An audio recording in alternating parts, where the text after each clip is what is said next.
what are you doing to elevate workplace engagement? Maybe what does that even mean, right? But that's what I want to share today. One of my pet peeves, I guess, if that's the right word, is when I hear about these companies that their engagement's not there, their employees are frustrated, there's burnout, all these different issues and challenges. So this is about going from disengagement to empowerment. This is about going from conflict to confidence. This is about going from frustration to alignment. All about visionless, being visionless to intentionality, and from micromanagement to trust. If any of those words kind of trip your trigger, so to speak, you should continue on in this video. I want to welcome you and thank you. My name's Todd Kukan. I'm here in my Maxwell studio. Well, not exactly Maxwell studio, but it's a great background anyway. I do have my Maxwell sweatshirt on. It looks a little casual, I know, but let me show you here. There it is, Maxwell Leadership. Didn't quite appear in the video, but that's all right. But let's get on to this and let's talk about how can we elevate workplace engagement. So here's my opening slide. It's got my mug on there, one of my favorite quarter zips. I wear quarter zips a lot, and I'm a huge Badger fan, if you don't know that already. Here's some contact information to get in touch with me. But this whole concept of elevate workplace engagement, let's create a culture playbook for thriving workplaces. Let's increase your productivity. But in order to do that, we have to care about the people that you work with. So what are the 8 steps? What are the 8 elements to elevate workplace engagement? Let's take a quick look at those and we'll dive into each. First one is core values alignment, making sure we're building the foundation. We're getting away from frustration to alignment, as I mentioned earlier. The second one, purpose-driven leadership. Not being visionless, but being intentional about the direction we want to go with our leadership and our organization.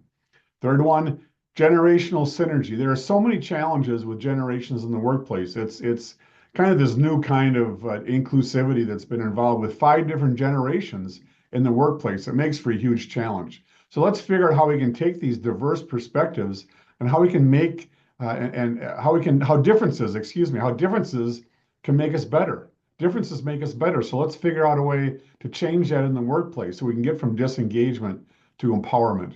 The fifth one, empowerment and belonging. Again, talking about disengagement to empowerment. How can we get an environment where we care in the workplace? I know that sounds, in some workplaces, that may sound kind of strange, but those workplaces that are more productive have a culture playbook and are working with people, empowering people, and creating a sense of belonging with their employees.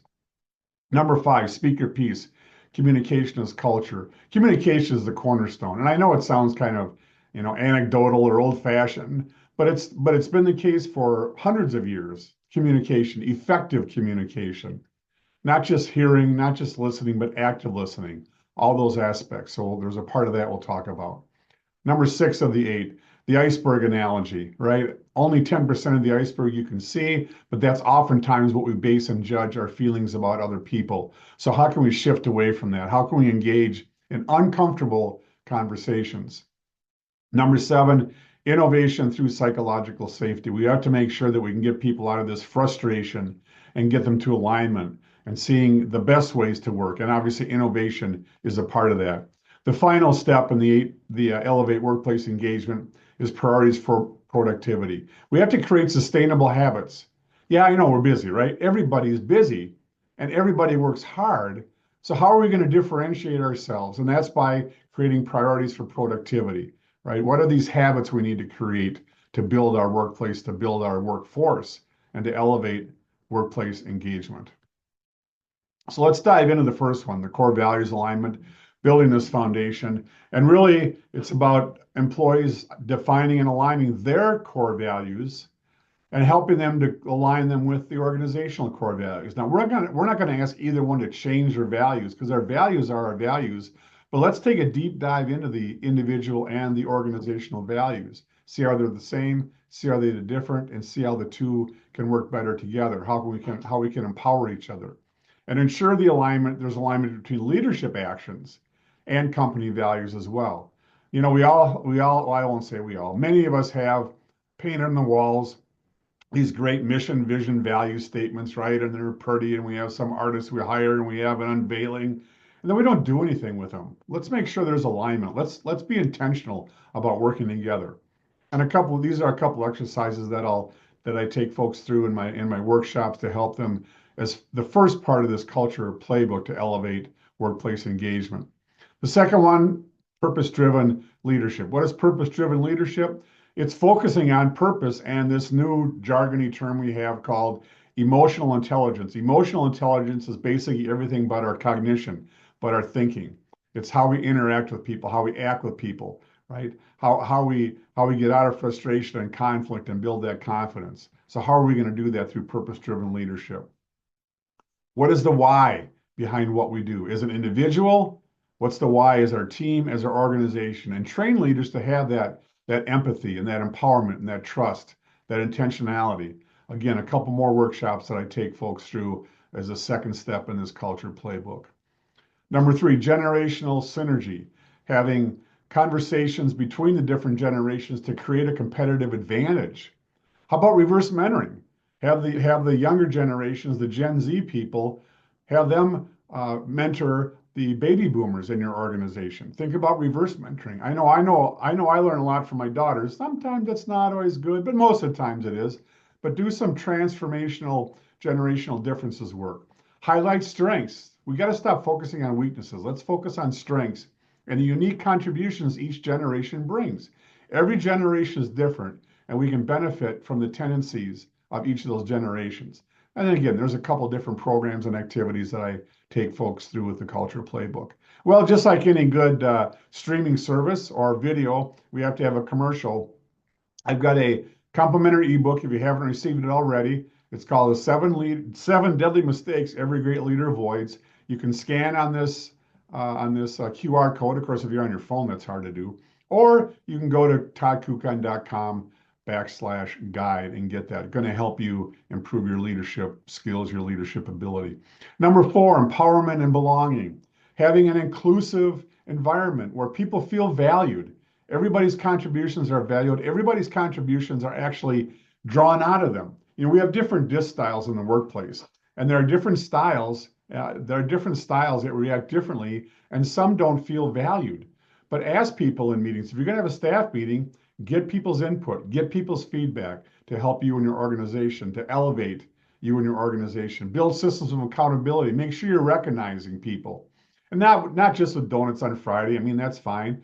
Sometimes just a handshake and a pat on the back and a smile is all that an employee needs, just to show that you recognize, understand, and appreciate whatever they're doing for your company. And again, there's a DISC assessment and some other trust building frameworks that we can work on. Speak your piece, communication as a part of your culture, right? Communication driven workplace. And that's going to really help minimize misunderstandings. It doesn't mean that the CEO has to forward every email that he or she gets to every member of the organization, but it does mean you have to have some communication channels in both directions. One of the hugest challenges is being a 360 leader, where you supervise people, you're supervised, and you have peers alongside you that you're trying to help work with your organization to facilitate growth. So communication and all that is so important. And what are actionable strategies for transparent communication? That's exactly what Speak Your Piece will take you through, and that's the main tool in this fifth workshop of the 8. The iceberg analogy, having uncomfortable conversations is critical and important. There are so many hidden issues in the workplace. We've learned that, especially the last 5 years or so, with all the things that have happened in the world. And we need to bring some of that into the workplace and have conversations, open, honest dialogue, because these are the things that are on your employee's mind, on your team's mind, on your mind as you go through your workplace. And it's really this work-life balance. It's really hard to separate work from life anymore. So let's bring up and let's talk about and have some of those uncomfortable conversations and really use that iceberg framework. What are the unseen barriers? What's below the level of the water, that 90% of the iceberg that we can't see? So again, we do some interactive exercises and sessions as it relates to that. Innovation through psychological safety. Again, a culture where people feel comfortable to share their ideas. Where when you walk by somebody in the hall and you say, "Hey, how are you?" You actually stop for a minute and care about them and have a conversation about that. And that's only a small part of it. In staff meetings, rather than having these boring, mundane staff meetings that nobody wants to go to, create an engaging staff meeting. Create an environment where people feel free. People feel free to share their ideas, and focus on trust, transparency, inclusivity, vulnerability, all those attributes that are important to get your workplace thriving and to really increase and improve that bottom line. And what are some of the key frameworks? Well, we look at a culture model, we look at building a culture team, and what are some continuous learning initiatives that you can go through. The last of the 8 Elevate steps, priorities for productivity. Again, what are the habits that you're creating to maintain this culture, to maintain your momentum, to keep this effort moving forward? What are you doing on a regular basis, intentionally, right? And there's a 5-step roadmap that I can walk people through. And looking at how we can turn our goals to habits and putting our habits on our calendar. It takes time to do all the work that we do. So let's block that out in our calendar, just like we block out meetings and other things. A lot of different conversations and sessions we can have about that.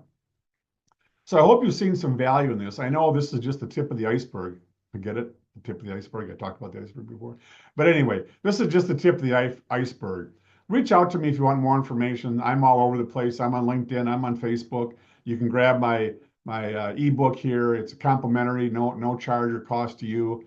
Email me, get in touch with me, and let's have a little chat. Let's have a conversation about what are the challenges and issues you're facing. What are the pain points in your organization, and how can Elev8 Workplace Engagement and this Culture Playbook help build your team to impact your bottom line, increase your productivity, and make the workplace a fun place to be.